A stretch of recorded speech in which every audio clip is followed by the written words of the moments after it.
Good morning, afternoon, or evening, depending on where you are in the world today. Thank you so much for attending the latest in the DTS webinar series. Today, our topic is 3 reasons you should be using DataPRO. Next slide, please. So this is a webinar, and one of the things we want to remind you of is that if you have questions, you can type those questions into the Q&A box at any time during the webinar. We have a team of panelists who are monitoring those questions, and we'll do a mix of live answer and typed answers into the box. We are recording this webinar as we have done all of our previous webinars, and a recording of it will be available from our website a couple of days after this webinar. So, you don't have to take crazy notes because you can go back and watch it again at your leisure. It'll be readily available on our website. Next. So let me introduce you to the panel today. Number one, our primary presenter is Chad Ivan. Chad is based in Michigan and is an expert in sales and applications. He's our sales and applications manager based out of Novi, Michigan. John Moores will be a co-presenter. John works for me in the California office at DTS headquarters in Seal Beach. He is an applications and support engineer. I'm a co-founder of DTS, and I'll be your moderator and help with questions and such. And then we have Nate Brown, who's our senior applications engineer, also based out of Novi, Michigan, and he'll be helping and answer questions along the way. So want to pre-thank our presenters today for the work they put in to prepare for this. Next. So one of the things that we wanted to do is to take a poll, and I believe Chad is going to try to launch the poll right now. And we're trying to get a better feel for what areas our attendees are working in, whether it's automotive, aerospace and defense, military, industrial, biomechanics, or academia, research and development, or some category we haven't thought of. So I can see the poll taking shape here. Thank you very much for voting. Keep them coming. Keep them coming. We'll like to see your votes here. So far, it looks like automotive is winning with a close second of aerospace and defense. Here we go. We're 45 seconds into the poll. I see a few new votes coming in. Vote now if you're going to vote. Time is a wasting here. Okay. Looks like the numbers have stabilized, Chad, so looks like you could publish. All right, well, it looks like automotive was the clear winner with 52% of the votes, and aerospace came in at 24%. And then third was injury biomechanics. I guess not too surprising, since those are some of the markets that DTS has a long history in. So thank you very much for voting. And with that,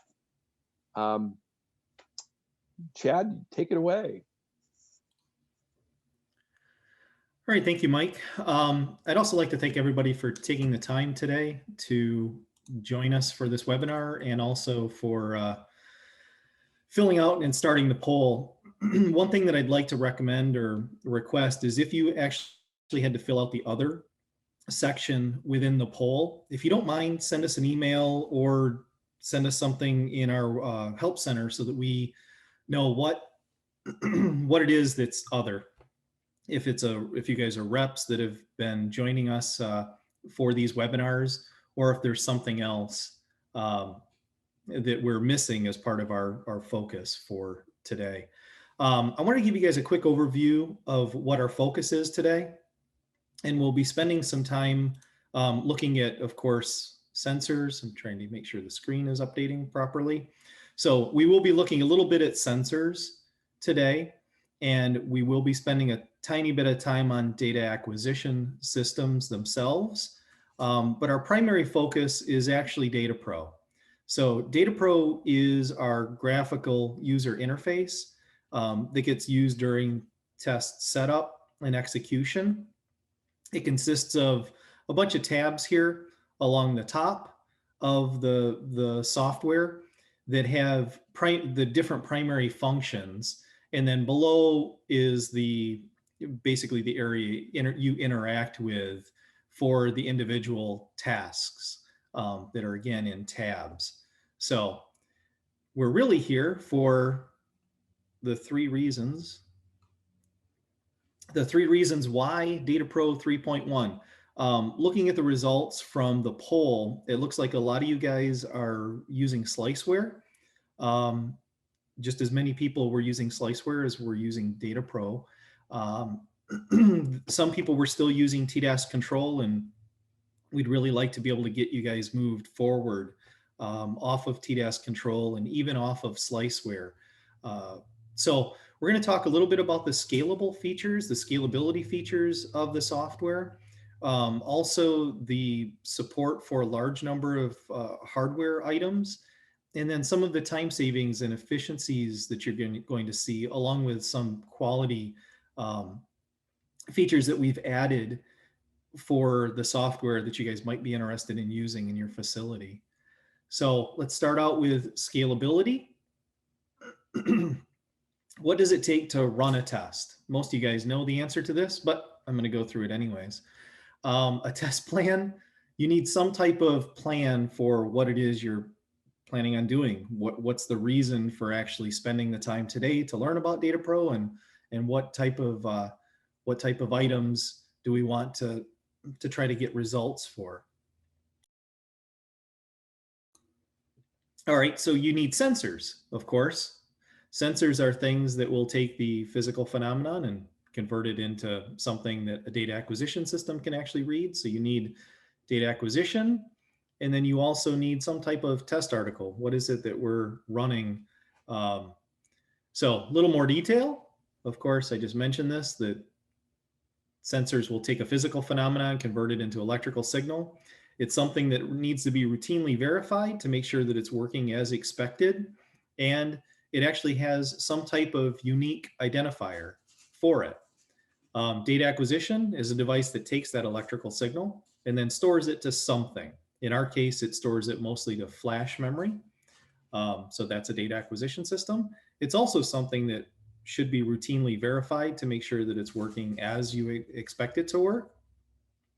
And it also has some type of unique identifier, which includes, serial numbers and number of channels and the such. A test article is the thing that we're trying to improve. You don't typically test things unless you've got a reason for running the test, whether it's making sure that it doesn't injure people during splashdown, or if you're in some type of theater using a military device, or even developing a crash test dummy. You need to be able to test that to make sure that it's working and it's biomechanically correct when it comes to PMHS type testing. So you have different departments.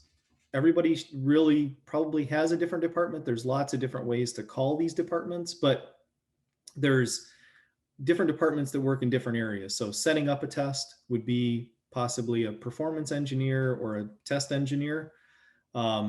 Somebody that deals with the sensors may be an electronics technician.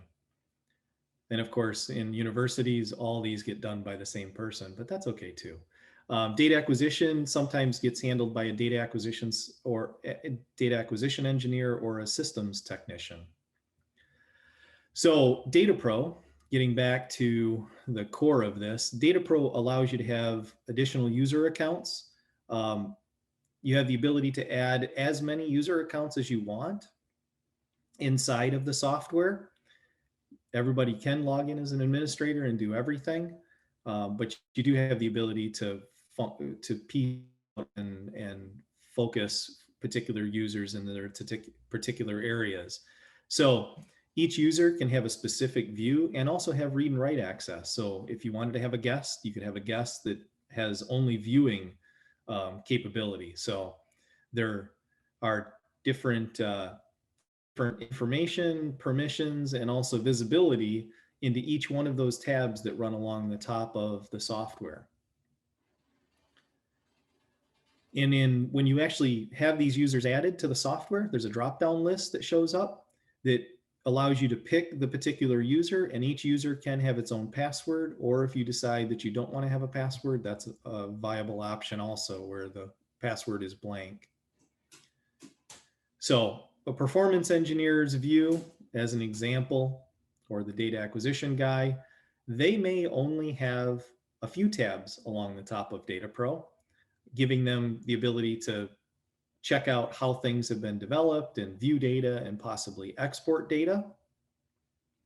An electronics technician, if they log in, they may actually have a lot more. So we have a full list of tabs along the top here, plus a few more that they may be able to access and work with. So as an example, electronics tech, maybe they have 13 tabs available. They have full control over all those tabs, and they have the ability to actually execute a test or run a test. A performance engineer's view may have 5 tabs. They may have full control over those 5 tabs. They may have limited control over some of those tabs. They're probably not going to be the person running the test, but they're probably going to be the person that actually reviews the data and exports the data.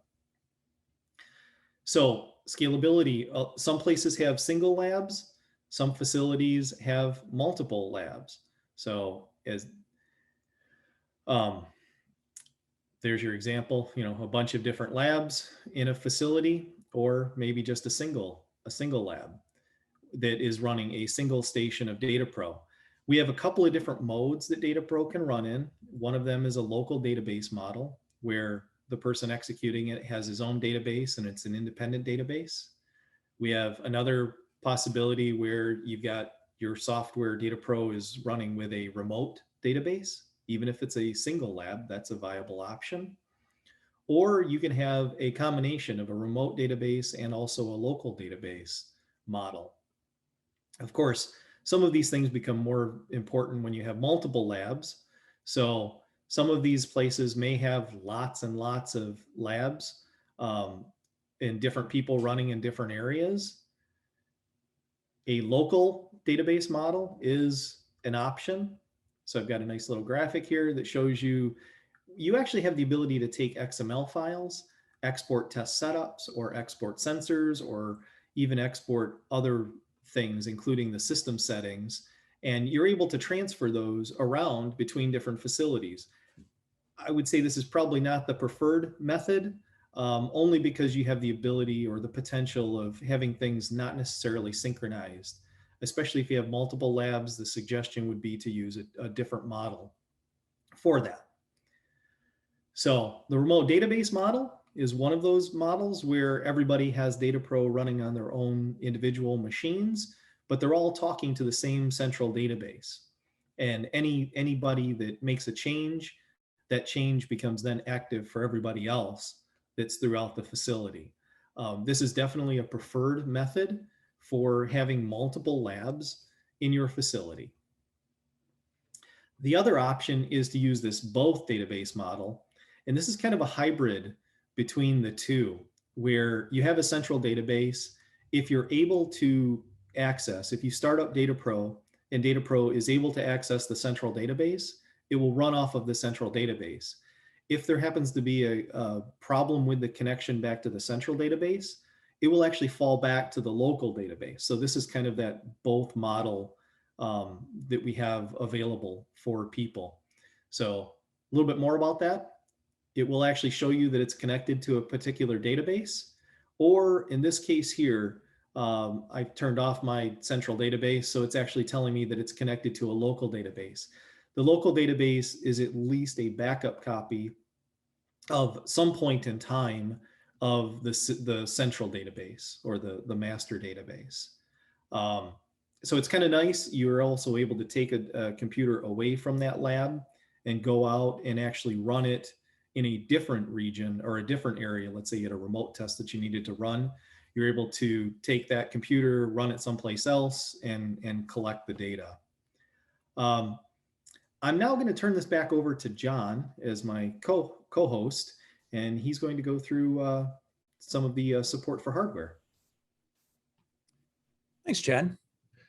To give a sense of background, I'm going to walk through the story of DTS DAS and how we've evolved to where we are today. During its beginnings from 1990 to 1996, DTS provided custom measurement solutions. We entered the crash world with TDAS-1 in 1996, which was effective, but like all things, we saw it could be improved. In 97, the TDAS Generation 2 made advancements to the capabilities of the original TDAS. And in 98, DTS first began to compete on the world stage with the TDAS Pro, which is why DataPRO software support begins here. We may not build any new TDAS Pro units anymore, but there are many still in service in the field. In 2000, DTS participated in the World SID Alpha project, building the very first World SID 4th generation distributed system. While this was not a commercial product, it played an integral part in the evolution towards distributed DAS. Out of the World SID Alpha project came the development of the TDAS G5 in 2003, which then became the production system for the World SIDs. The G5 could also include a docking station. In 2008 came the sliced nano and micro, an even smaller and more modular solution to data acquisition. In 2013, this design was improved with the Slice Base Plus Nano, Micro, and IP68. This allowed 24 channels in a stack and could still get as high as 200,000 samples per second. For the most space-demanding applications, Slice Nano. And for less space-demanding, the Micro provides built-in connectors, and IP68 provides dust and water protection. Each DAS is typically part of an embedded or distributed system. In 2012, DTS developed the Slice Pro system, which was really designed as the latest and greatest onboard DAS for sled and full-scale vehicle tests, and is the best system we have for that application, building on the docking station design of the TDAS G5. Slice 6 was developed in 2017 to meet the needs of the WIAMAM program. Building on the progress of the G5 and the Nano, the Slice 6 came out of a need for another smaller, faster, lighter DAS with a high channel count distributed system in the dummy, mounted close to the sensors themselves. This system was incredibly successful and has taken point for any dummy integration in the future. In 2019, DTS released the Slice 6 Air. Our newest DAS draws heavily from proven Slice Nano and Pro technology, along with Slice 6, with the addition of features specific to allow multiple data synchronization methods and high-speed streaming data via Ethernet, which is compatible with telemetry when necessary. As mentioned, DataPRO supports our systems all the way back to the TDAS Pro, which is hardware that has been on the market for 23 years. DataPRO is designed to evolve with our product line as it too advances into the future. With that, I'll hand it back to Chad to discuss the added efficiency and quality that DataPRO can bring to your setup. Thank you, John. It always makes me feel good that the owners of DTS have shown so much commitment to the markets that we serve and that we have continued to reinvest for the future. Exciting things to come, I'm sure. So now we're going to talk a little bit about logical grouping, some of the time savings and overall quality reasons why you would want to switch over to DataPRO.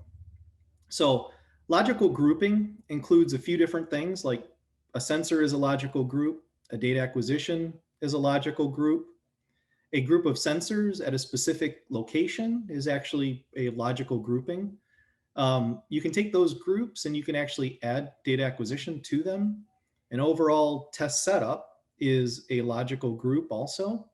And of course, at the end of the day, what we all really care about is the test data and the run number that has been used to collect the data. So let's talk a little bit about sensors. Sensors are the lowest building block in any test that you're planning on running. Most people have lots and lots and lots and lots of sensors. DataPRO handles that plethora of sensors in the sensor database tab, where you're able to put in all of the individual sensor serial numbers and manage and maintain those as far as when they're due for cal and what their sensitivity is at the particular point in time, along with having some historical data on how those things change. Data acquisition, typically people will have quite a few pieces of data acquisition, but nowhere near as many components as what they have when it comes to the sensors.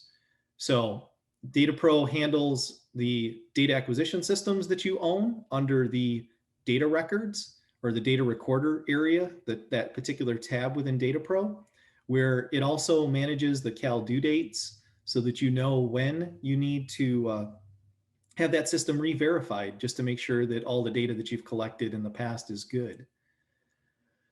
So logical grouping, taking those sensors and putting those sensors in a particular location. So here we actually are taking sensors and we're going to say these sensors go in these particular locations. So I can actually take a sensor then and add something like an ISO code to that sensor and call that a group of sensors in a particular location, whether that location be a crash test dummy or in this case, a vehicle.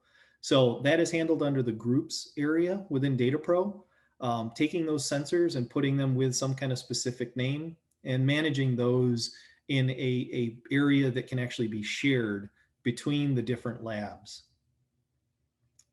And then we can actually take that same vehicle with those same sensors and we can decide to add a DAS to it.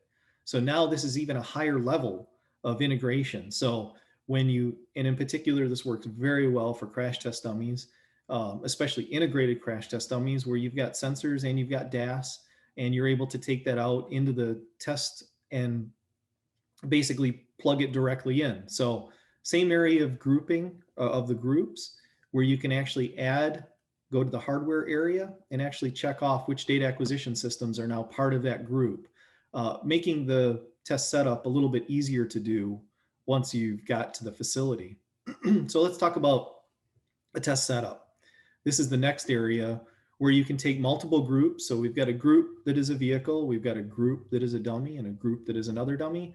And maybe there's even a group for a test facility. Let's say you have some type of sensors that are always being used in that facility, or if you've got sensors that are something like a barrier load cell wall or other areas, you can keep those as another little group because they always stay together. So within the group itself or within the test setup, you're able to add a group for the dummies and for the vehicle, and that gets put into the test setup, which then makes it that much easier to go ahead and execute the test. So I'm going to try to get this thing back to, all right. I believe you guys can see this. Okay, we're going to not worry about that for the moment. So logical grouping, another thing in logical grouping is the actual test run number. So this is the ultimate thing that we're trying to accomplish. We're actually trying to, let's say, crash the car, test the dummy, any number of other things that we're trying to do. And the ultimate goal is to, of course, come up with these beautiful little squiggly lines that tell us what has happened, and then we can figure out a way to make everything better for the future. So that is handled in, oops, minor technical difficulty. So that is actually handled when you actually go to run the test. So when you go to run a particular test, you've already taken those sensors, those data acquisition systems, that particular test setup, and now we're to the point where you actually want to execute the test and run the test. This is where you assign the run number, and then you go through all of the steps on the left. And of course, the steps are variable depending on what you are planning on doing with the particular test data or what your individual laboratory process is. And we end up with some really good, test results. So now I want to talk a little bit about speed improvement with DataPRO. If you guys are running TDAS control or sliceware, I expected to have more people that were running still TDAS control, so that's why I use this particular graphic. TDAS control, of course, is a 32-bit application developed a long time ago. And it's basically communicating with each data acquisition system in a serial fashion. So when it finishes with one, it goes ahead and starts talking to the other one, the next one in the line. So as you want to do a setup, you want to check the noise, you want to check offsets, you want to download data, that's all being done in a one-by-one fashion. Recently, with DataPRO, we've now improved the multi-threading model for communicating with hardware.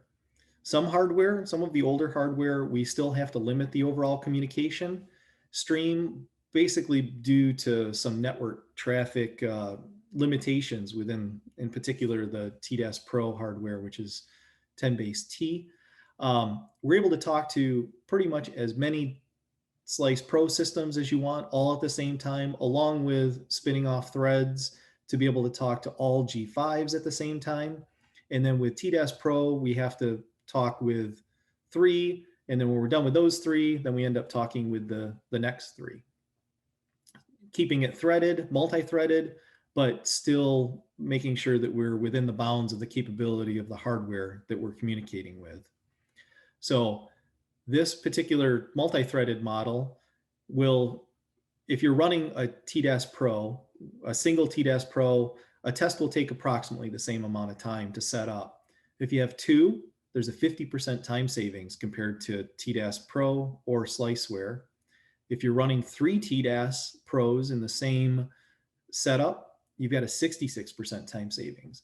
And as I had mentioned before, as soon as we hit to the next block, which is a 4th, adding a 4th unit, you're back to 50% time savings, but still pretty significant. 5 will give you a 60%, and 6, we're back up to 66% because we're able to talk to those 3 at the same time. And that includes all the setup and all the downloading. It's a significant time saving. So it's definitely something that you guys should look at. The polarity checking feature is something that's brand new to version 3.1. And I actually have a little video that I'm going to try to play now. Hopefully this comes through okay for you guys. That will show, here we go. So we're actually going to go through a check channels for a particular, and this actually happens to be a Slice IP68 system that has the built-in angular rate and also accelerometers. So we'll go through and check the sensor IDs and perform the diagnostics on all of the channels that are plugged in at the moment. You'll notice this stuff actually happens pretty quickly and everything passed. So we're going to go ahead and go to the real-time screen here, and you'll notice that it starts beeping. The beeping is to basically show you that it's collecting data, and it also tells you whether you've passed the threshold. There I didn't pass the threshold, but that time I did. So, and you'll notice the 1 is clockwise, and that turns out it's plus. And then I go through angular velocity Y, and then Z. And then for doing a crash test dummy, to check polarity, it's basically rear, left, and top. So I pushed it, call that the rear, and then I'll push it from the left to the right, and that gives me a positive impulse. And then the top of the head, let's call it, smack down on it. And that's something that that'd be more relevant for what you would see if you were doing a polarity check on a dummy. Hopefully this screen also changes. So we actually, now that we've done all that work, we actually do store away an archive. So this is actually a PNG file that gets stored after every threshold has been seen. So this is the image for angular velocity in the X direction, the Y direction, and in the Z direction. And then we'll go ahead and take a look at the accelerometers. So that should look fairly familiar if you were able to see the video. A small impulse above 2 Gs. This one was another impulse above. And then there is the smacking down on the top of the data acquisition system to give you an impulse. So by doing this, you're verifying SAE J211 basically calls out the fact that you're supposed to verify the chain from the beginning all the way to the end of the system. So we are verifying the sensor is actually working properly, and the people that have to do this typically will know the level that you're expecting to see when you use a dead blow hammer to be able to activate the transducer and collect this data. So we're verifying that the transducer is working properly. We're verifying that the data acquisition system gain is set properly. We're also verifying that the excitation is operating like you would expect it to. So you're verifying the entire chain from start to finish, going through all of the gain steps, all the filters, and everything.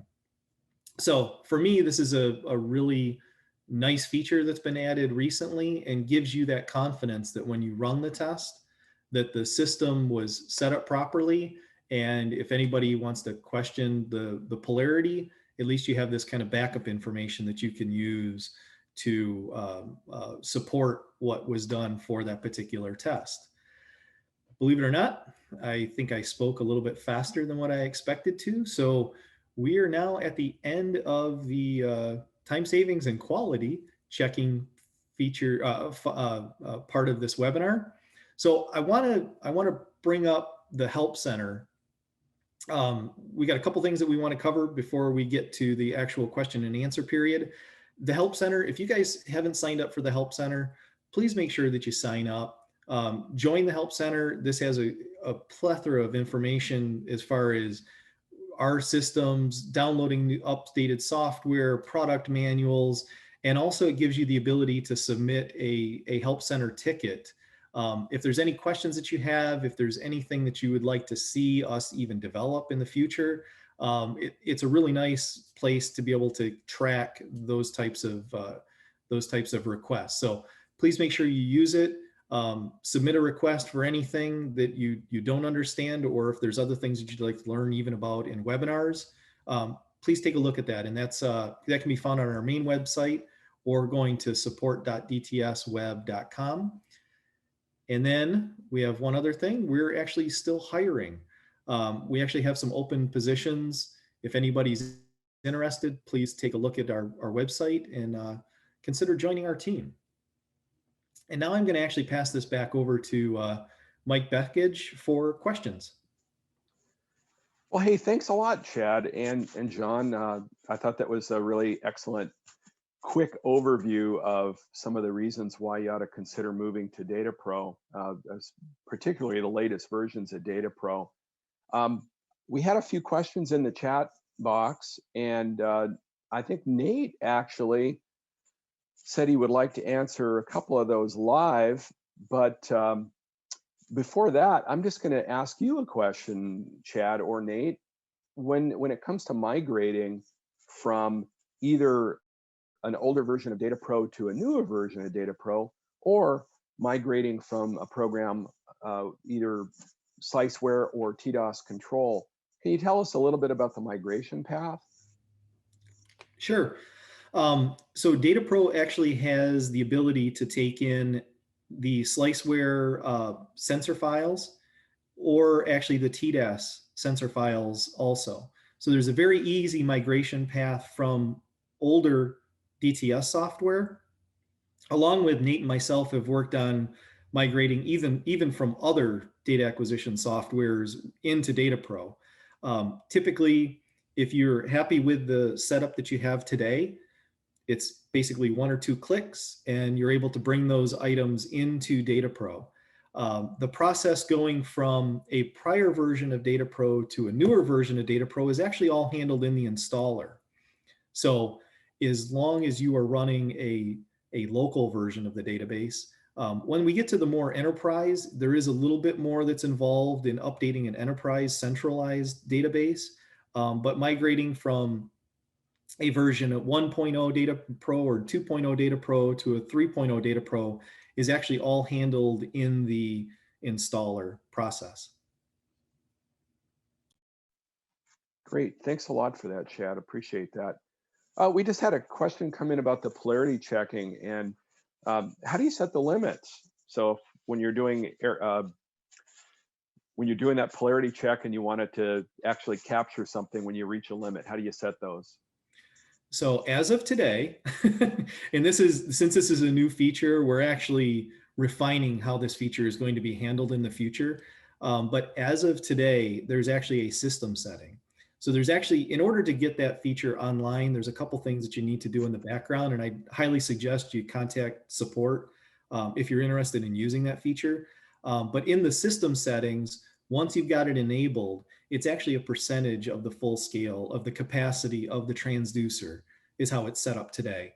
The goal longer term is that it will be something that can be derived for individual transducers or individual groups of sensors. So, in particular, my example with a crash test dummy, some channels are kind of hard to activate the transducer at a high level. So an overall gross percentage is sometimes challenging, but you'll be able to adjust that in the future. I don't exactly know timing on that, but that's the path that we're heading towards.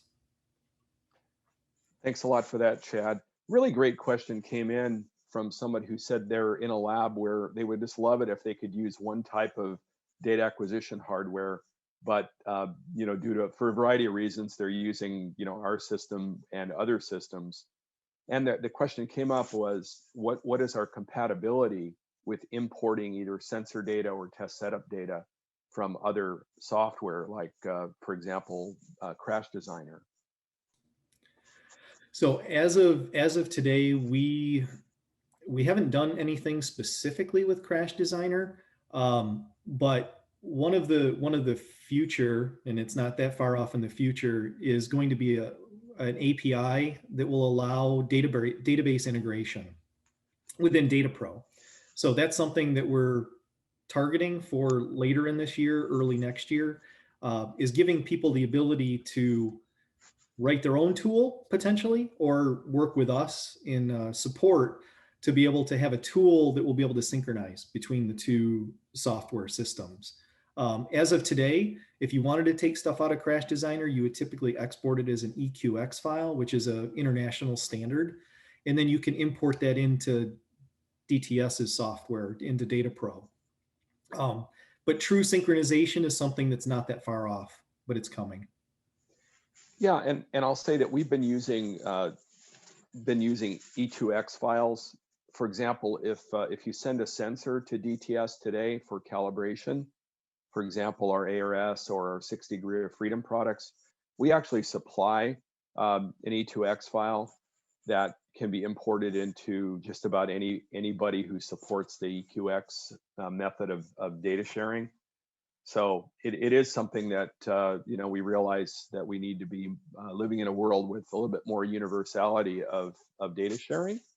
So we already have a lot of ways you can import and export data that is useful to other software applications.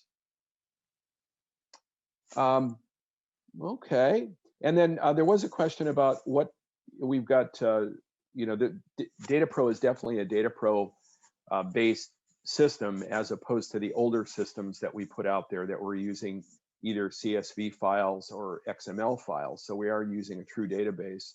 And there was a question about what kind of database is supported. Ours is a SQL database. And as Chad said, we have various avenues we're pursuing to, help our system to be a little bit more easily integrated with others. So that's on the horizon. Yep, it is a SQL database, as someone else asked. Great. I'm scanning the questions here. A lot of great questions. Thanks so much for typing your questions into the chat box. Okay, here's a great one from somebody that is asking, do we have post-processing, or is it still better to export data? And I'll give you a quick answer, then let Chad or Nate embellish that. DTS has always considered itself primarily as a data acquisition hardware and hardware provider and software provider to make it easy to run the hardware. We do have some post-processing features in DataPRO. but we don't currently work in the area of automatic report generation and such things that other software packages that people are familiar with use all the time. We try to make it easy to get our data into those third-party software packages. And I'll let Chad speak to that a little bit more if he'd like.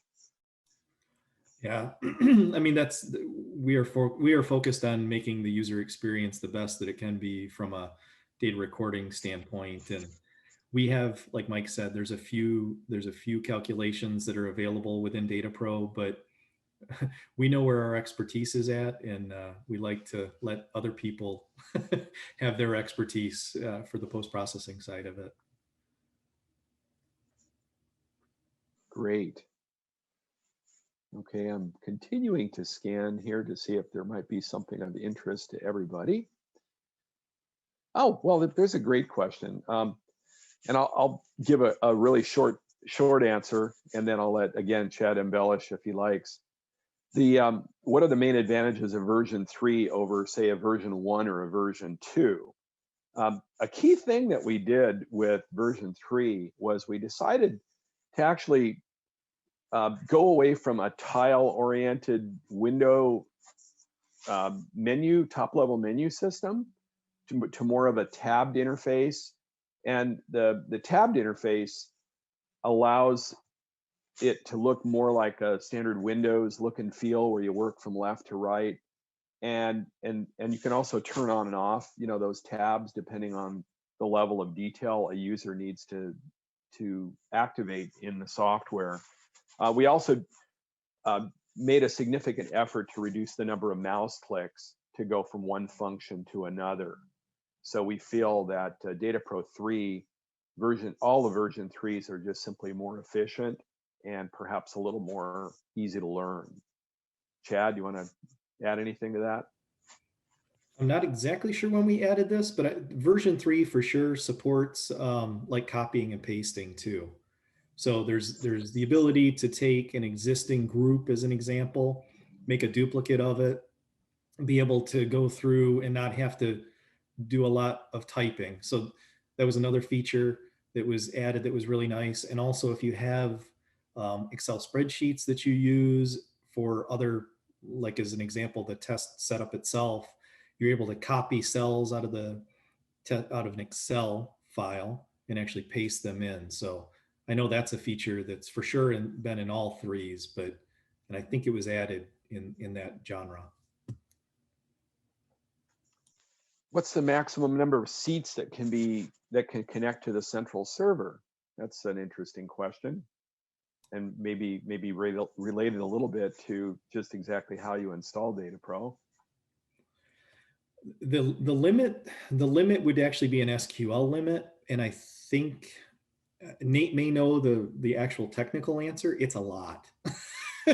There's depending on whether you're using SQL Express from Microsoft or whether you're using a full enterprise version of SQL Express. SQL Express itself has a limitation, but the full version doesn't have truly any practical limitation. Let's put it that way. We're talking at least 65,000, if not more. Thank you so much. There's an interesting question here about what kind of data can we export, and I'll briefly speak to that. All of our software saves its raw data, if you will. This is hardware filtered digitized data in a non-proprietary binary format. And then when you go to export the data, you can actually choose to export either data that's been passed through an SAE J211 or ISO 6487 filter, so you can export CFC filtered data, and you can also export the raw data. So it's really your choice when you go to take that data and put it into some other software for analysis. Question here about triggering related to mixing data acquisition systems. We've got a lot of options. All of our systems can either accept a contact closure trigger input. They can accept. You can set up a level trigger based on any number of analog thresholds from sensor inputs. And those triggers can also be exported. And if you're linking hardware of different manufacturer and model, we actually have a module specifically designed to export triggers that might be initiated from level triggers and sensor data to things like imagers, other data acquisition systems, basically any system that requires an isolated trigger. So we can go both ways quite easily to just about anything.